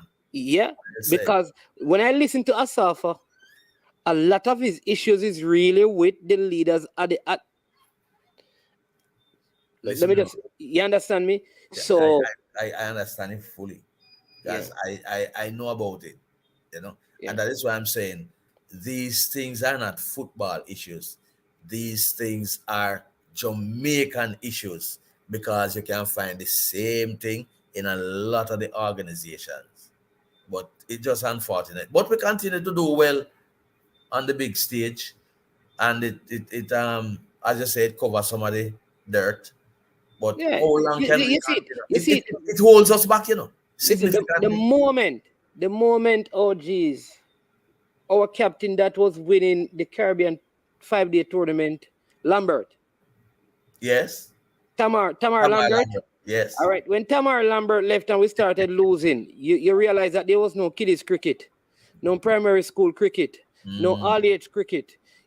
So while we were winning at the regional level, and we had several players doing well in the West Indies, nobody realized that there was really no cricket going on at the grassroots level, which is what happened with netball. Because the Sunshine Girls were doing so well, people never realized that netball mash up all across. And as you talk about netball, there was a time when netball was being played in every parish, you know. There you go. But so the truth is, success is hiding some of the problems of some of the other administrations. True. You know? But sometimes the success that we see is not really the success that we deserve. Well, that is true. 3 times more than that. Yeah. Listen, TikTok, there's a difference between mandating and dictating. I'm not asking the government to dictate to the GFF. I'm asking it to make a mandate. Policy is not dictated. You can have a policy in school, but you don't dictate to the schools. You can say all kids need to wear a uniform. You don't tell them how to make it. Dictating is telling them how to make the uniform and what color and what length and all of those things. You're not dictating that. So that's what we say in TikTok, all right? So we're not dictating, we're mandating. Nia says FIFA has jurisdiction over the FA and has its own good governance standards. Local government has jurisdiction over corporate entities. The two things overlap, but not completely. Tell you this is the attorney now talking. So the JFF is a limited liability. They're a registered company. Therefore, when you're appointing board members for a company, there can be, I think, some you say they can include government members on that. There you go, on standards. However, it does not interfere with like your footballing structure. So you're not. The government is not here. Representing the government interest. There you go. Because here's the truth. You're not going to go to the Paris Association and tell them that, listen, you have to play this under 14 competition. That's not it. What you're saying is, though, because these are national bodies, because the JSRA is not an athletic body alone, it's a national body.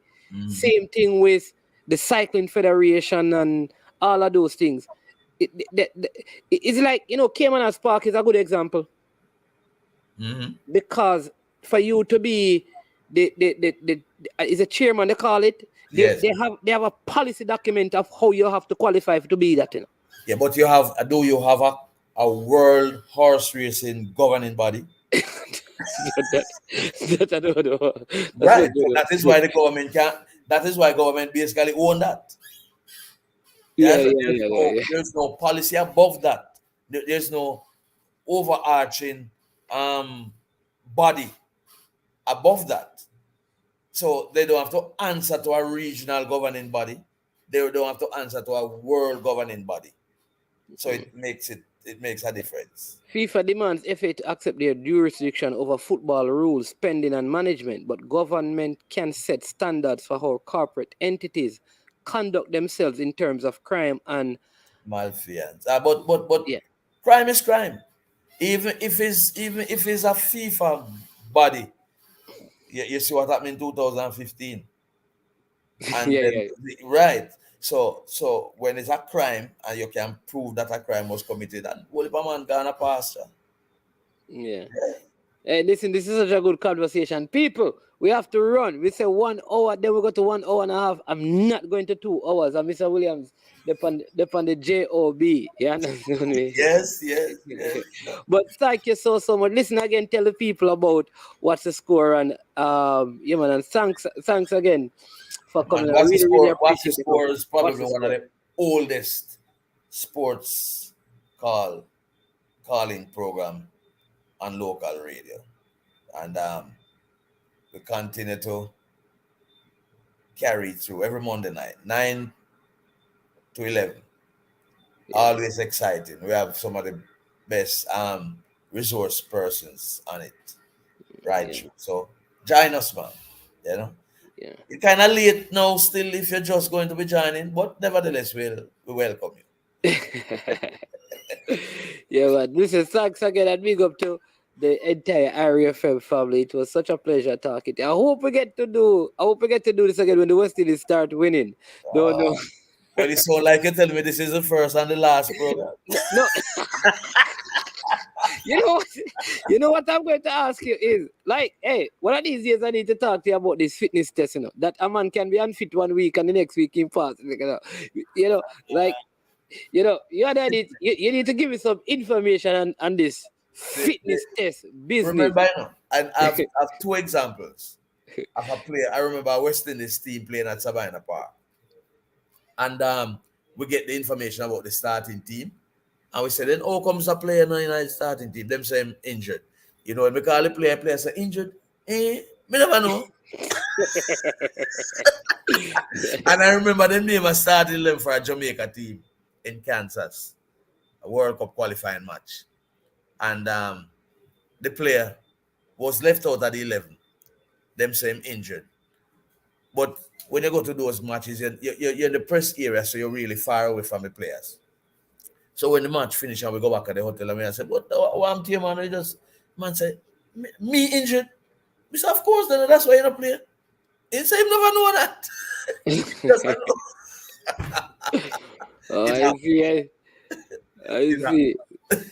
I see. A pleasure being on the program, man. Yeah, man, it's a pleasure. It's a pleasure having you. It's a pleasure having you, man. Yeah, man. Yeah, man. So bless up again. Take care. Yeah, man. More time. Thanks again. All right, Mr. Williams. Have a good night. Listen. Yeah. All right, there you go. Mr. Robert Williams of Irie FM. What a good program it was. So many comments. Listen, I may have missed some, ignore some. Neil, you and I need to talk about these things. We're going to have to read something now that you're on the rock. Although I'm planning to leave the rock very soon, but we need to talk. And yes, Peso, I'll be down there. And let me tell you about this event. Tomorrow night there is the Manning School Alumni Football Foundation is having a grand weekend. Tomorrow they're having the retro party at the school. Me now go there that still, you understand me? The pastor now goddess. But Saturday from 10 a.m. in the morning up to 7 p.m. in the night, day of festivities and activities. Several football games. The Manning's female team will be playing against the Westmoreland. Playing against the Westmoreland female team. our West FC Female Football Club versus the Mannings School Football Team. And then at 12, there'll be cheerleading competition. Then at 1, there'll be the unveiling of the 2022-2023 football sponsors, right? Then 1:30, the Manning School Da Costa Cup team will be playing against Jamaica College Manning Cup team. Then at 3:30, Manning's under 14 football team, the rural era champion, will be playing against Jamaica College under 14 team, the urban era champion. Then the big deal. Manning's School Masters, including yours truly, the hat-trick scorer, no miss, no goal, out of the box, bicycle. Yeah, the hat-trick scorer, Manning's man. 3.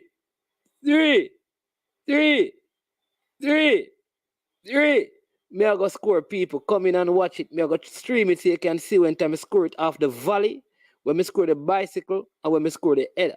3. The Manning School Masters will be going up against the Westmoreland Masters.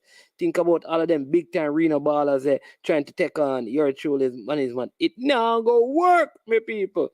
So you understand me? So all of those things are happening at the Manning's High School Friday and Saturday.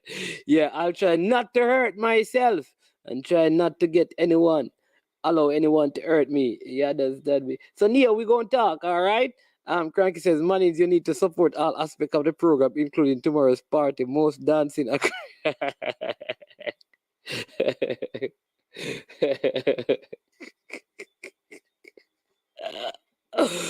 Yeah. All right, sir. All right. Yeah, we're gonna support the party. We're gonna support the party, man. We're gonna support the party from a distance. You know, that's how from a distance. But listen, thank you so much. It was a very, very good program, good show. Big up to everyone who joined. Tuffy Rudy, Stan Cranky, Travis Peso, Neil Sovereign who joined us late, Z Nut, Real Albala, TikTok, Fresh God, the mods in the building. Bless up yourself every time. Bert, bless up. Before the game, Chris Roman. You understand me? Ambitious Hustler, Brownman Security 33. Good sound.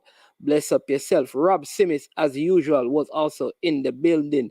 Jarvis Paris, the man from Canada and Outer Centre. Bless up yourself. Bless up yourself. Bless up yourself. One done. MU, Jeff Daly. You did it to Lanesra. Yeah, man. Listen. Gunners Boss. Hey, you don't know it go. South Cry, up here early. Chris Roman. Hey, yo, so many of you, man. Brian Myton. Pepsi was in the building. Top 10 was in the building to talk about him. Chapleton Maroons. Yeah. Coach Lenny Hyde, respect, Miss Sandra Kemba's mom for being with us. Oh, we appreciate that. Outer East, the man them call Outer East, and that man is different from the man them call Rockfort, although both of them are from Outer East. Yeah. Who else are leaving out there? Hope me not leave nobody, Andrew Safe and Cyril. Oh, yo, stay so. Adrian Freighter. Yo. So many of you. Stone Love. The big son, Marlon Patrick. Hey, Countryman. Hey, you're there, big up yourself, You don't know how the thing set. Hey, Clarendon people, keep calm, keep safe, You understand me? Make sure, stay safe, You understand. Yeah, man. Big up to everyone. Bless up. Christopher Carroll. Where did them, man? God bless you. What go on. God bless you. Come on, man. God bless you. A long time, So, people, before you leave, please hit the like button, share the stream. People, now move right in. You know that seriously, if each of you get a subscriber, I get over 4,000 subscribers. That no, I don't know. Talk to one of your friends. Talk to one of your friends. Talk to your girlfriend, your wife, your baby mother, somebody. Do the thing. But bless up yourself. It's a whole ambulance on board. TikTok. One thing, TikTok, I appreciate you, because you're not afraid of a challenge. I'd love one day. Listen, people, I'd love one day for TikTok to to take on like a Stan Cranky or a Neo to debate something. And I know it will be a respectful debate. I think that would be good to do that. But I get the feeling like he wants to remain incognito. But bless up yourself, TikTok, every time, man. You know, Ishmael King. Yeah, man. Hope you're doing well, my brother. So link up in a issue. You know you were supposed to call me and all. No, you don't call me. You understand me? So know what you're doing now. All right. So bless up, people. I am Manny's man. This has been I Am Sure Sports. As usual, we say we are over and we are OUT out. Yo, watch about dog, SK New Erdis, the body out there, Sniper King I represent for I Am Sure Sports. You get to me, I say, when you want the latest news and sports and updates and all of that, check out I Am Sure Sports. You know the thing goes in. Remember, you cover the whole island. Remember Kingston, Westmoreland, Galchester, Orchard Race, Galtigo Bay, everywhere. I Am Sure Sports, check it out for the latest news and latest updates. Sniper King I represent. Where them feel like, yeah, someone on for the food from we young, from we there, you need height. I Am Sure Sports. Yeah, dog.